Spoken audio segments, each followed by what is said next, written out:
Hello, welcome. My name is Michelle Lizey. I am the Community Engagement Facilitator for the City of Red Wing. And this project tonight is part of an Honoring Dakota Project initiative. So a lot of you have probably been to some of these over the course of the last couple of years. That is a collaboration between Prairie Island Indian Community, City of Red Wing, the county, and Red Wing Arts. So we have folks from all of those organizations here tonight. And we're glad all of you are here tonight. And this is also being videotaped so that you'll be able to share this with friends and family and people who are not able to be here this evening. Before I introduce Jasmine, I just want to mention that we want everybody here to just feel like this is a really wonderful, safe place. The presentation will go from beginning to end, and then there'll be a time at the end when you can ask questions. And really, this is a time to ask, like it said, ask whatever you want, and we hope that everybody in September, just about a month away, September 14th, is the He Mni Can Wacipi at the high school. So we hope everybody can attend, and we hope you bring as many people as possible. And so this is sort of to get kind of in preparation of that. So with that, I will introduce Jasmine Fiddler, who is a local artist and local community culture coordinator. And she will lead us, and others will lead us through the presentation. And so I will hand it over to Jasmine so she can introduce herself and everyone else. So thank you, Jasmine.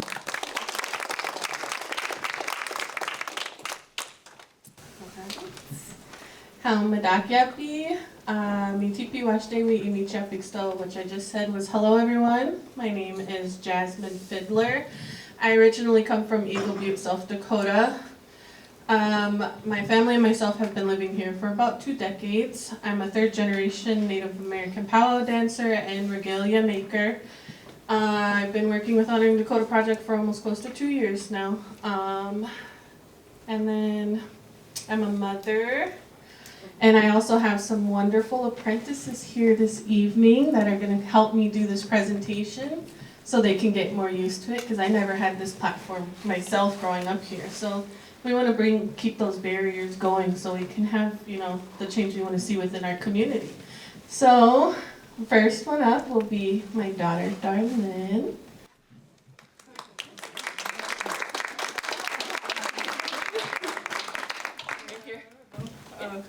Hey, my name is Darlene. I'm from where she's from, and I dance. Well, I do it all basically, because I'm just like that. I'm just a talented person, and yeah. And then here's the next one.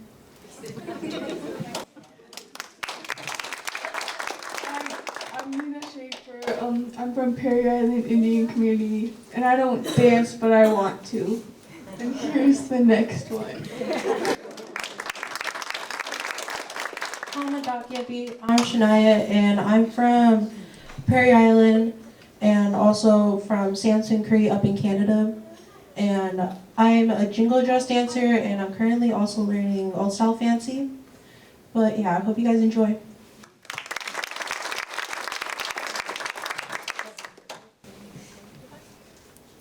Alright, so it says wah-CHEE-pee 101, powwow etiquette and what to expect.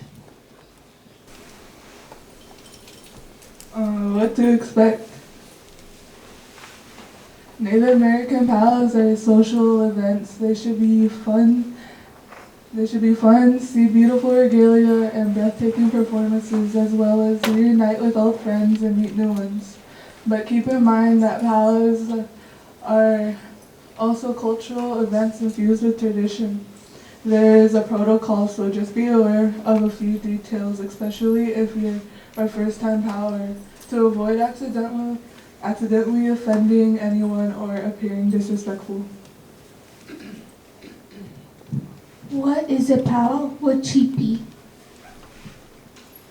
Wah-CHEE-pee means a dance, and dancing is at the center of a powwow. Dancers travel from tribal communities across the United States and Canada to participate in exhibitions in contests. The grand entry in military service. Native Americans have the highest rate of military service among all ethnic groups on a per capita base. The grand entry, which signals the start of the event, features military veterans and active duty soldiers carrying the tribe's war staff, the American flag, and tribal flags. Oh, music. Wah-CHEE-pee. Singing is vital to our indigenous culture. Singing holds our language and expressions of our stories. We use it for our traditional practices. Our drum is displayed as the heartbeat of our people. The drum is made of buffalo hide. Each drum holds a spirit.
And dance styles. Men's dances. Men's traditional, the oldest form of dancing, is men's traditional. In the early days when the best warriors would return home, they would reenact their battles and encounters through dance. Throughout time, men's traditional dance has held a respected and significant role in Indian society. The movement in this style is one that is sometimes compared to movement of a prairie chicken. The dancer is also said to be reenacting the movement of a warrior searching for the enemy.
men's grass.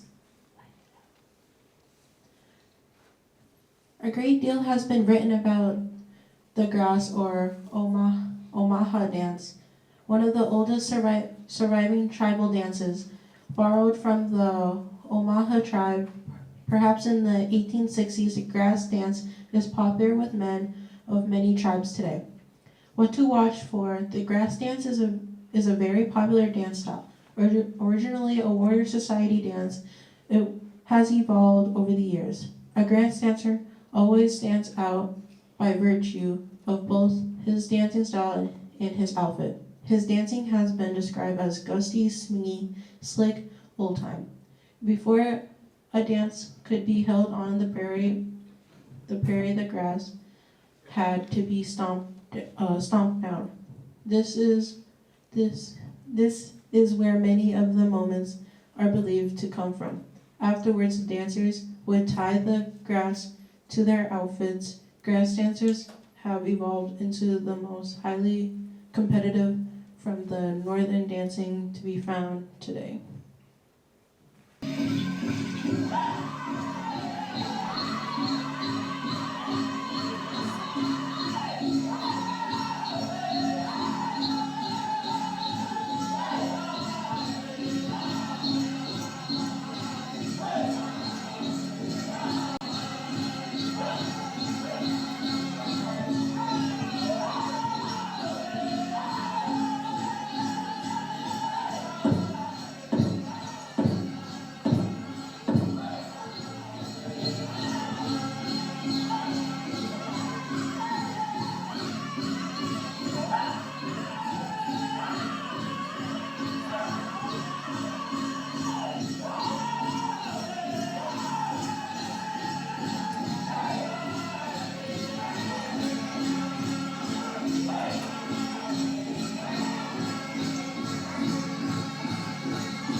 Men's fancy. By the turn of the century, when Native American people were no longer at war, the war dance began to take on a whole new meaning. Over the years, it has become a way of recalling deep-seated feeling and traditions of passing on a sense of pride in Native American culture. To new generations, fancy is certainly fancy in regalia, in intricate steps, and in the very fast beat of the drum. One can feel and participate in the excitement as each dancer expresses his feelings in this dance of allure. The dancers are extremely well coordinated, spinning through what undoubtedly the most athletic of powwow dances. In this dance in particular, a friendly competition may develop between the singer and the dancers because the stopping the end beat can mean winning or losing points. The singers perform trick song with the unexpected last beats. What to watch for as the dancer follows the rhythm of the drum, his steps, the motion of his head, and the flow of his body are important elements in fancy dance. Since steps are individualistic The expression of the emotion of the dance and the change of pace from slower to faster tempo are important. The dancers should stop at the same time as the final beat of the drum. A very exciting dance to watch.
Women's dances. Women's traditional.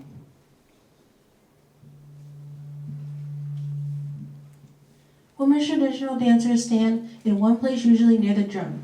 The stately dancers dance involves a slow or non-moving bounce step, rhythmically dipping and swaying to the drum beat. They move to the beat by alternating bending their knee and standing on the balls of their feet. They carry their shawls over one arm, and the other hand a dancer may hold a feather fan. Dresses of buckskin, wool, or other materials are intricately decorated with beading, quill work, elk teeth, bone, antler, or shells. There are many variations on the dance as there are individuals. In the dances that eventually evolved into modern-day powwow, women dancers originally remained on the perimeter of the dance arena.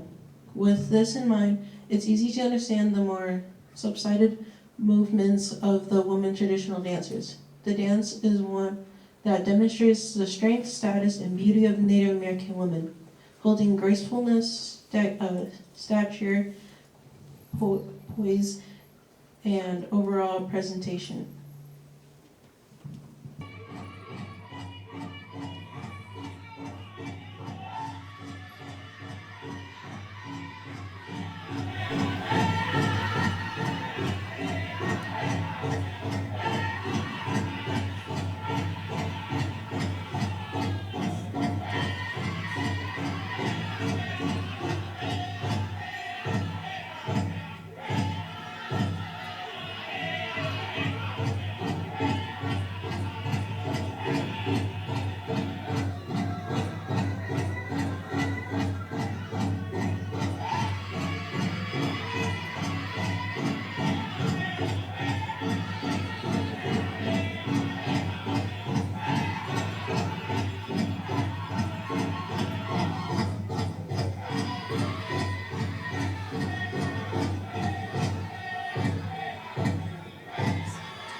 Women's Jingle.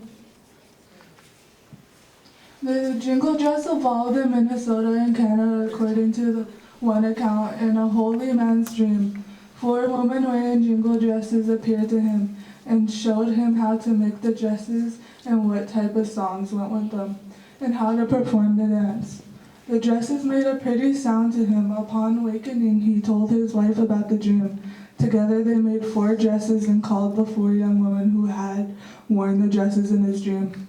They put on the dresses and were brought forth to dress and dance.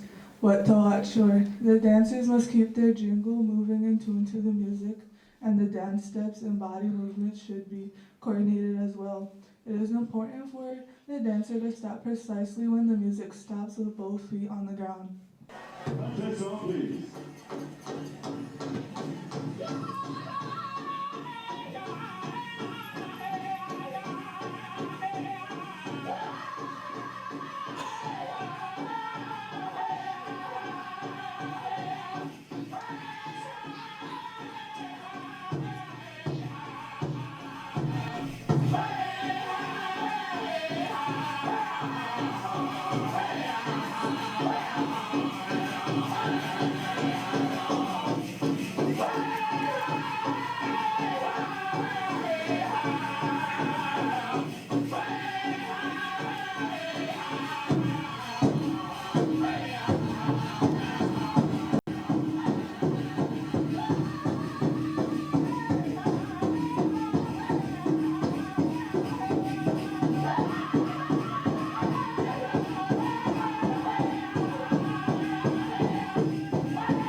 Woman's Fancy.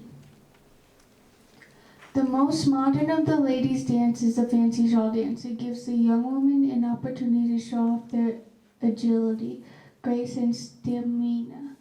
The dance movements are individually choreographed, always keeping in rhythm with the beat dancers into stopping before the song ends. The fancy shawl dancers must know the songs and the beat of the drum.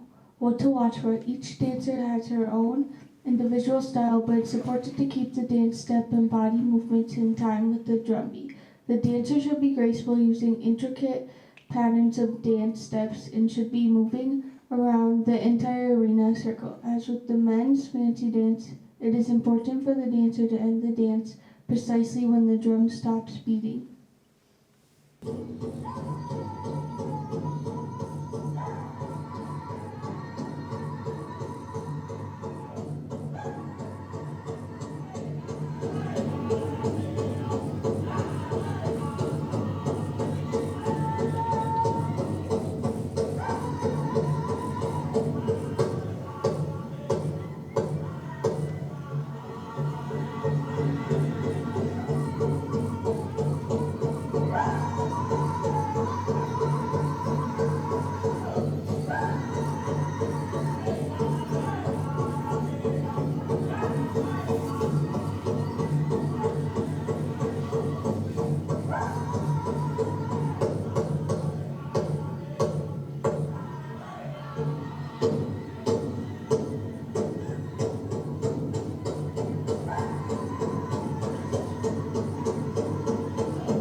tots.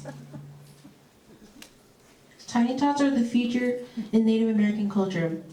We adore them in the best of the best of our regalia. With age, the children get to decide which category they prefer to dance.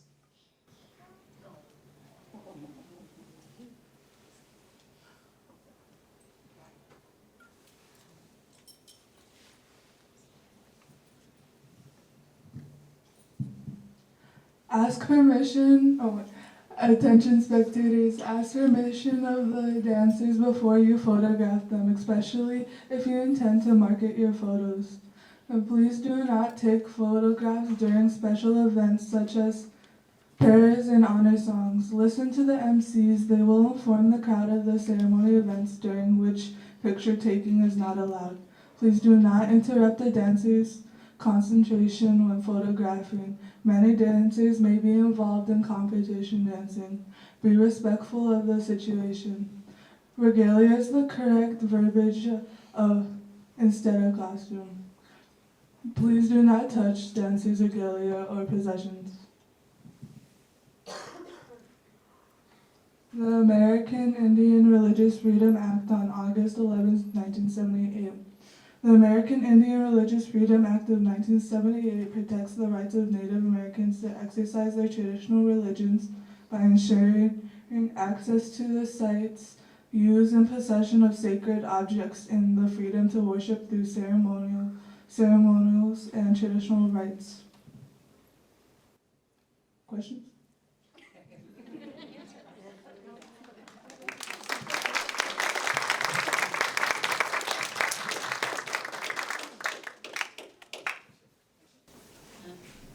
Okay, like they stated, now is Q&A time. Don't feel afraid to ask any questions. This is a safe place to do so. So, all right. Who's allowed to dance in intertribals? So, blah, blah, blah. Okay. I have to go back. Anybody is allowed to come on the dance arena as long as you're respectful, watch your steps, and don't bump into anyone else with their regalia on. Like, spectators can go, children can go out there, and the MC will dismiss you of the circle once they're ready to get into the next phase of their schedule. Okay. Anyone else? All right. What time is like the best time to go to the powwow, and like when are the grand entries and supper breaks and such?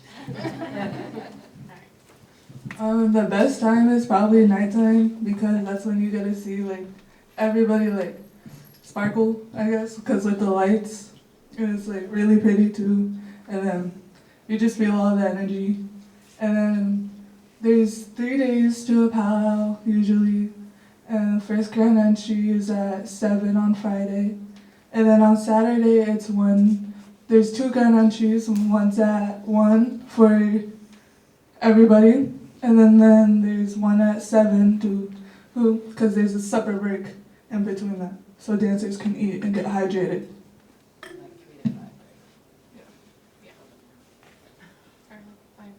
It's like 4 to 7, but really you gotta get ready by 6. So. Yes. I noticed all the drummers were men. Can women drum also? That is a good question. Traditionally, no, it's usually a men's protocol, and they're the ones that learn all the traditional teachings within those songs. Women can sing a cappella in the background as well, but since there's a traditional protocol that comes with that drum and a responsibility, the men are the story keepers of the drum. So, predominantly all men. Okay, anybody else? Yes. Is there any significance to any of the movements and also to any of the directions or changes that they made?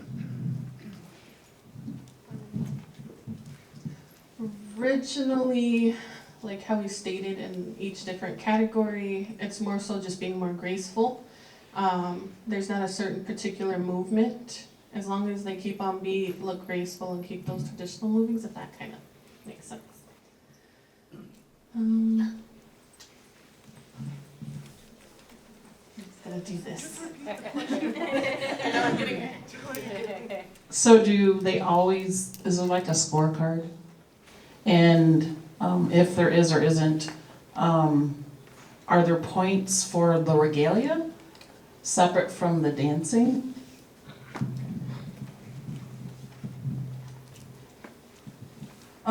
Yeah, like you get points on like how well you're dressed and if you're ready. And if like something falls off while you're dancing, originally what you're supposed to do is step out of the arena and then stand on the side until it's all done and you go line up to go get your number taken. And that's when you get judged. And then you just stand there in a line, and once you get done getting judged, you shake everybody's hand to show respect for everybody and tell them good job or good dancing. Yeah. Okay. My question is about colors. So like the jingle dresses, they were beautiful. But is there, if I like the color blue, could I have a blue dress, or is there symbolism in the colors that we saw up there on videos? So traditionally, there's certain colors for certain tribes, but as you've seen, as powwows evolved, so did the regalia pieces. So they were able to express their different creative styles by adding more glitter and more designs, more bright colors. Many years ago they were very strict, but nowadays we kind of evolved and made something of our own.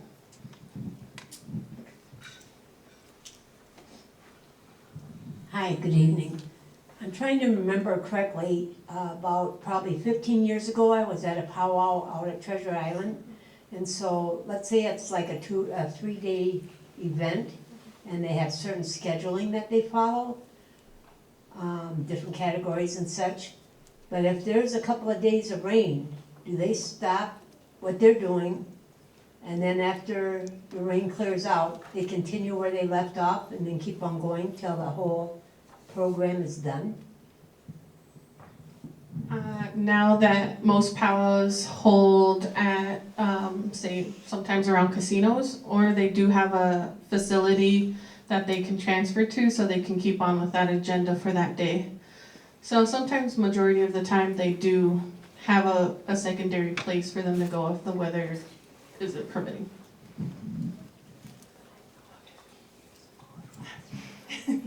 Just as I don't know the answer to this, but I didn't know the answer. Is alcohol allowed at powwows? Great question. So, yes, no alcohol, no drugs, no firearms are permitted at these events that are taking place because it's cultural based. So we just ask to come present, be mindful of where you're sitting, and yeah. So you said mindful where you're sitting.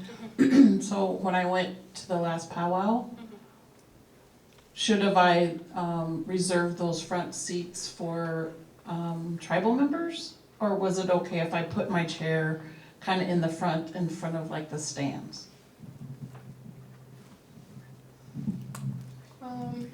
Usually that's why they say listen to the MCs, because some dancers do kind of set up their chairs around the drums because they traveled with that drum, or they also want to see the competition dancing just as much as everybody else has. You usually just ask the neighbor that's sitting there, is it okay if I put my chair here? Don't remove any blankets from any, that's one thing in a staple Native American culture, is if there's a blanket holding on a bench, please do not shift it or move it. Don't step in between dancers and their regalia because you might get caught. As you can see, every individual piece is handmade, so it's hard when you tug on it or you rub or spill something on it. It's just like, it's a lot of process to take care of.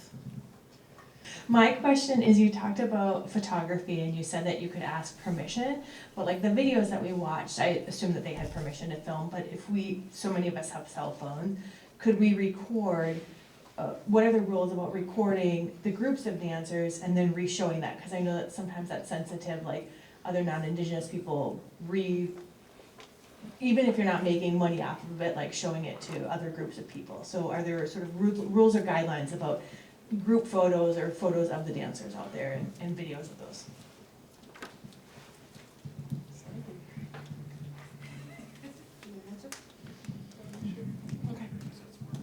I mean, when they dance, yeah, you can record them because you're recording everybody out there, and many people do it.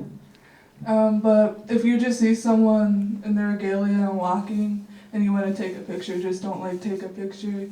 You go up to them and ask them to take a picture, because that'll be more nice. And yeah.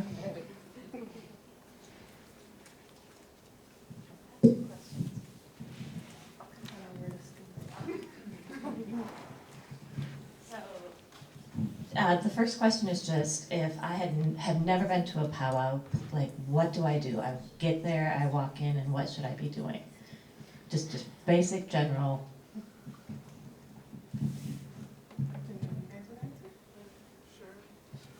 Okay.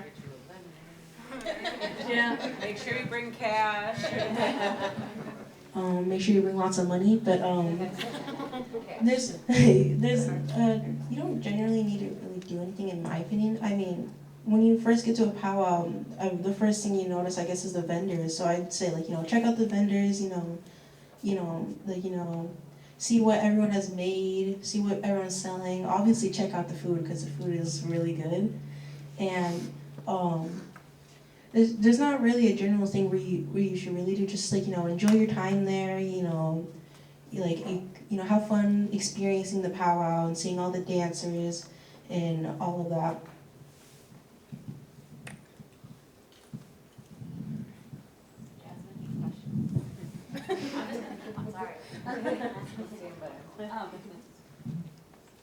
When thinking about, when I participated in the Buffalo Harvest, we were told ahead of time that traditionally women wear skirts, and so at that point I didn't have a ribbon skirt, so then I wore my own. Is there anything particular to be respectful that people should wear when attending? Is there anything that we shouldn't wear? So if we bought some of your beautiful designs and that kind of thing, is it appropriate to wear, like, if we have our own ribbon skirts, is it appropriate for us to wear, non-Indigenous people to wear ribbon skirts? Kind of what's to be most respectful? Yeah, when you go to the powwows, just don't have, like, going in your swimming suit, because I know it's hot, but that's like a no-no. Usually it's a respect thing. No short shorts or no shorts. You can wear jewelry or anything made as long as it's indigenously made. You didn't buy it somewhere else. You can advertise that. Same thing with ribbon skirts. As long as you got it from a Native American person, you're allowed to wear those anywhere. I think that kind of answers the question. Okay.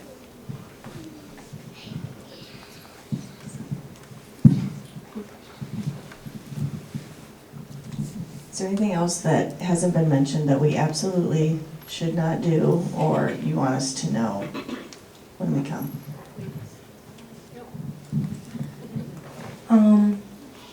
Like, no fights, obviously. You want to be respectful, and obviously, because there are kids running around too, and you want to make sure that the powwow is safe for the kids, for them to be able to run around and enjoy themselves. So that's, like, my biggest concern. Like, fights, arguments even too. Like, I know we all argue, but it's like, you gotta be respectful, and obviously you don't want to scare any of the kids.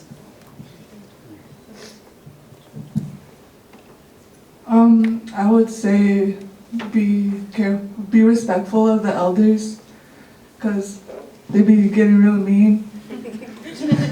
If you do something that way, if you stand in front of them while the powwow is going, they'll say something to you. And yeah, and then the feathers too. Watch out for the feathers all the dancers have, because they all mean something to them. Just, like, don't pick them up or anything, don't touch them unless they say it's okay, but usually they wouldn't want you to. So, yeah.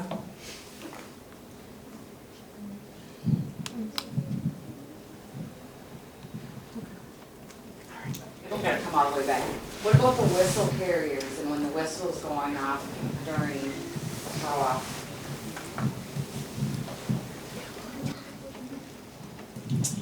So, how many of you been to a powwow?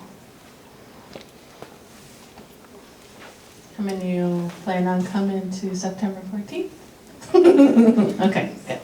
All right, so I don't know how many of you might been to Prairie Island powwow. They have it every summer, and there's certain protocols of what is called a whistle carrier, and it's just a form of a man that comes in that's earned the right to hold it. And that's just basically keeping the energy safe around the powwow, keeping people up. That's what basically all these singing and dancing and traditional protocols are, is just taking care of our people while we're out there. That makes sense. Okay.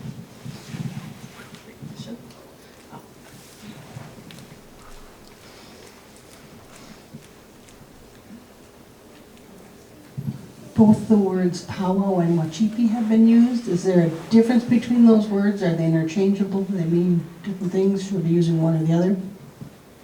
So wah-CHEE-pee just means powwow. It just means they dance, a sort of a form of gathering and celebration with song and dance in community. So basically the same, just more modernized term when they say powwow. All right. One other question. Yes. Are all powwows competitions? Oh, no, powwows are not always the same. Some are called contest powwows, and then some are called traditional powwows. Traditional powwows are more laid back. They're just more a source of a gathering for all the dancers to come, but then the contest says it in its name, it's competition. So it's for cash money and prize for each category. I guess usually they have a breakdown from 1st to 5th place, and they just kind of keep a score because there's people that are expertise in each of those dances, so they know what to be looking for, such as dance, ending of the song, the way they carry themselves, and their regalia.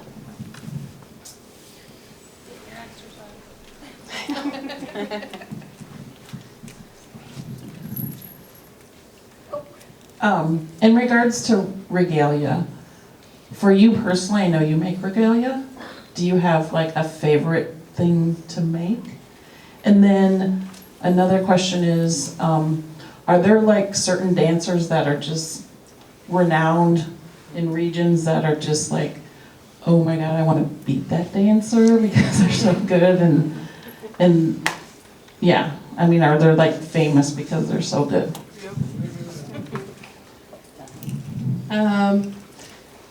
My favorite pieces to bead out of regalia, I would have to say, which is the female moccasins and leggings, which are fully beaded, because it takes a lot of design and process. And then the dancers, which is going to be probably, oh, you want to go? The dancers, yeah, there's like famous dancers out there. My grandpa's one of them, so he gets talked about a lot. And yeah, you're all like, oh, I want to be like that person, I want to dance like them. Oh, that person's just so good. And then you see like these younger ones watching them too, so like it's really important too. And yeah.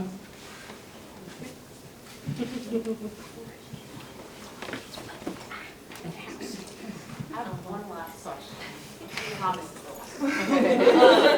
last. So for competition, is there a certain, like, you know, there was tiny tots that were mentioned, etc. But like to actually be at the competition level, is there a certain age that not until, like, you can't compete until 13? I'm making up numbers, I don't know. Is there a certain age of competition? Yeah, there's tiny tots, which is like to 6 years old. And then there's juniors that go to 6 to 12, and there's teens that are 13 to 17. And then there's junior adults that are 18 to around like 35 usually. And then there's senior adults that's 36 to around like maybe 40s, 50s. And then golden age is, they like vary, like there'll be golden age, platinum, bronze. It really depends on the powwow and how many there is. So yeah, but like the highest one's like 70 and up, and I think that one's platinum. So yeah.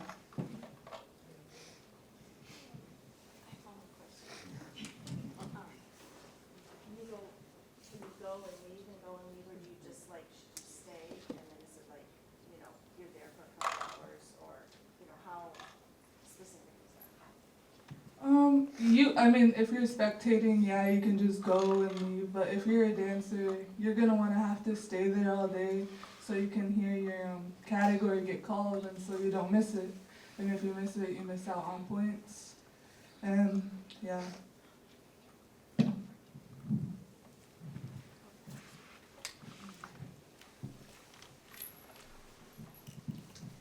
You mentioned that if you want to wear I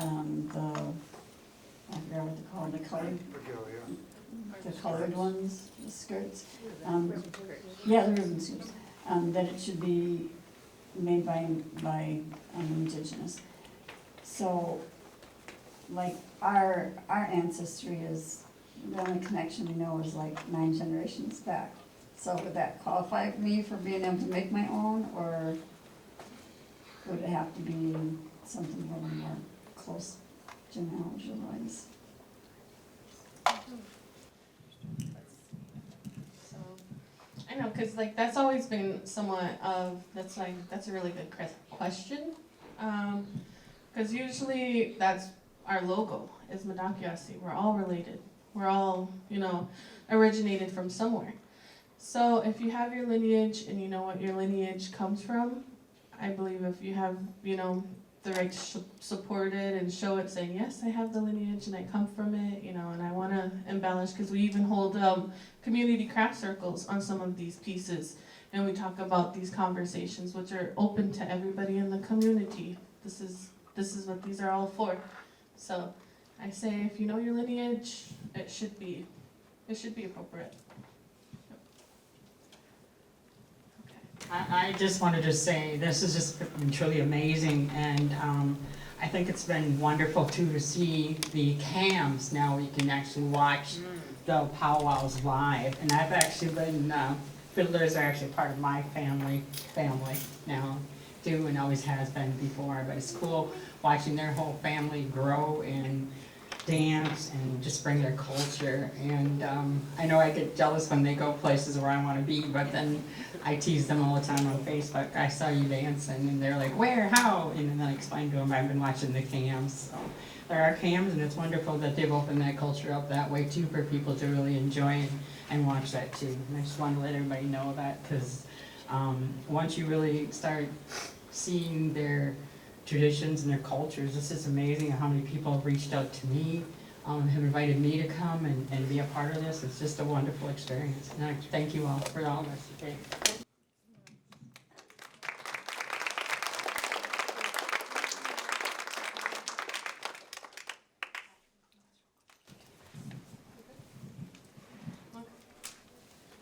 Wow.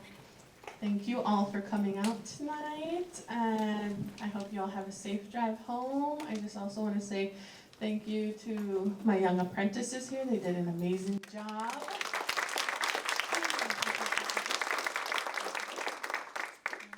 And, we have a couple things coming up with the community conversation August 22nd with Matt Pendleton.